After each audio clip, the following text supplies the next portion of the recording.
வேப்பெண்ணெய், விளக்கெண்ணெய் ஆரோக்கியமான மனிதர்களே உண்மையான பணக்காரன். நான் உங்கள் இயற்கையாளன் தவம். இப்போ இந்த சின்ன குழந்தைங்களுக்கெல்லாம் பார்த்தீங்கன்னா, மெடிக்கல் ஷாப்ல போயிட்டு இந்த பூச்சி மருந்து வாங்கி கொடுக்குறீங்கல்ல, நம்மளுடைய தாத்தா பாட்டிலாம் மெடிக்கல் ஷாப்புக்கு போகல. மெடிக்கல் ஷாப்ல வாங்குறது கெமிக்கல்.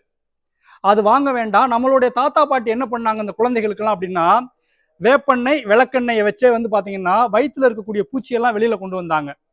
ஆம், ஒரு 3ல இருந்து 5 வயசு குழந்தைகளுக்கு 3 எம்எல் வேப்பெண்ணெய் இருக்கு இல்லையா, சுத்தமான வேப்பெண்ணெய் 3 எம்எல் காலையில அதிகாலையில 3 எம்எல் வெறும் வயிற்றுல கொடுங்க குழந்தைகளுக்கு. 3ல இருந்து 5 வயசுக்குள்ள இருக்கிற குழந்தைகளுக்கு 3 நாள் தொடர்ந்து கொடுக்கணும். 4வது நாள் இந்த விளக்கெண்ணெய் அதே 3 எம்எல் நீங்க வெறும் வயிற்றுல கொடுத்தீங்கன்னா 4வது நாள் வயிற்றுல இருக்கக்கூடிய எல்லா பூச்சிகளையும் வெளியில வந்துடும், குடல் சுத்தமாயிடும். குழந்தைகள் வந்து இந்த வயிற்று வலியால அடிக்கடி அழுகாதுங்க.